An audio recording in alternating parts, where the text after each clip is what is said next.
Have you ever felt like you're always running, always trying, but never really arriving? That's exactly how I felt on a Monday morning. Cold coffee in hand, inbox flooded with emails, meetings stacked from 9 a.m. to 9 p.m. Outside, the noise of the city, horns, footsteps, voices, everyone in a hurry to get somewhere. But the scariest part wasn't the rush. It was the fact that I'd gotten used to it. I lived like that for a long time. I believed success meant being busy. Always chasing something, a goal, a promotion, recognition. I'd wake up to an alarm, rush through breakfast, sit at my desk, work nonstop like a machine. I thought I was living with purpose, but the truth is I was just drifting with the current. I always felt like something was missing. Even when things looked stable from the outside, I felt emotionally flat, disconnected, joyless. One deadline followed another. Smiles felt forced, eyes dimmed with exhaustion. I wasn't living. I was postponing life, waiting for the day I'd finally be free. But that day never came. One day, in the middle of a crowd, I just stopped. The noise faded. All I felt was a deafening emptiness inside. And a quiet question arose. Who am I living for? I had no answer, but I knew I was tired yet still running, afraid to stop, afraid of falling behind, afraid of not being enough. I thought slowing down meant failure, but I was wrong. Stopping wasn't giving up. Stopping was the only way back to myself. I started listening to the little things. The wind through the window, the clink of a spoon in morning tea, the warmth of sunlight on my hand, the rhythm of my own breath. There were no cheers, no applause, no one watching. But for the first time in years, I felt alive. Not just surviving, not just performing, but truly, deeply alive. So I stepped out of the race, not to escape the world, but to return to myself. I began to relearn how to live, like a child touching life for the first time, slowly, quietly, but meaningfully. And that's where my journey began, with one small decision, to live slowly and to live truthfully. There's no map to peace, only a tired heart that learns to listen, only a soul that's grown too full and longs to be cleared out. And with one small choice, I began my journey to rediscover peace. I started with my own room, not a retreat, not a mountain trip, just cleaning. I emptied shelves, drawers, corners, so many things I thought I needed but never truly used. Each item I let go of felt like releasing an invisible weight. When my space was clear, my mind followed. I silenced my phone. For the first time in years, I left it on Do Not Disturb. No pings, no buzzes, no urgent distractions. I realized most urgency isn't real. Most noise comes from inside us. We don't need to answer everything immediately. We just need to breathe. I stepped outside and walked, no headphones, no to-do list, just footsteps, the sound of leaves, a distant laugh, a stranger's accent, and I saw the world was always beautiful.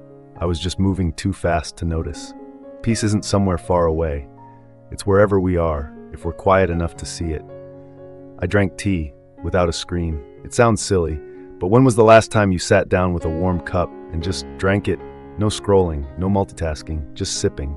I noticed the steam, the scent, the way warmth filled my chest, and for once I didn't feel lacking. I felt full.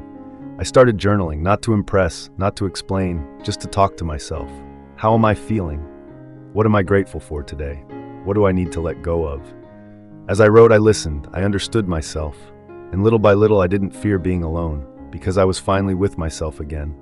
I lived simpler, but deeper. I stopped buying more, stopped chasing trends. Instead, I chose intentionally. Wore what fit, sat where I felt calm, ate what I cooked, cared for a single plant. Simplicity made room for depth, and depth made room for peace. I listened to my body.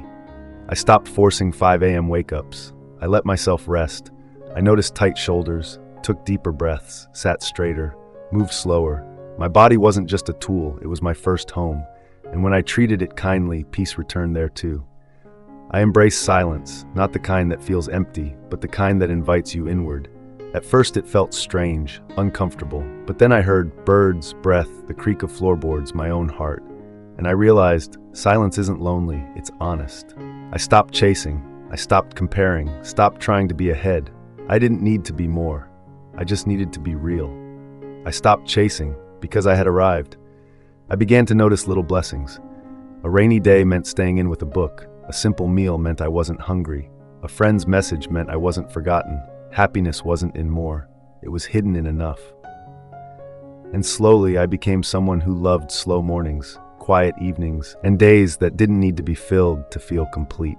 Slow living isn't unrealistic. It's not just for the lucky or the retired. Slow living is a conscious choice to move gently, to live deeply, to return to ourselves. It's an art, not of doing less, but of doing what matters. Washing dishes with presence, eating without scrolling, listening without preparing a reply. Slow living is returning to the now, the only place life truly happens. I stopped fearing silence. I used to fill it. Now I seek it, not out of weakness.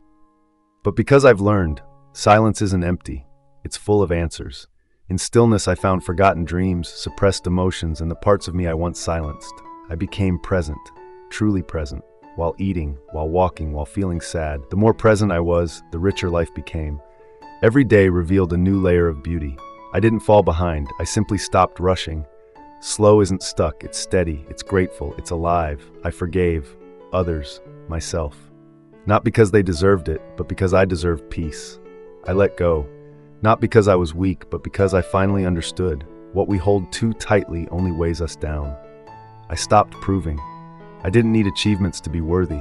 I didn't need validation to feel whole. I needed honesty, kindness, presence. I found myself, bit by bit, through mornings, journals, walks, and silence.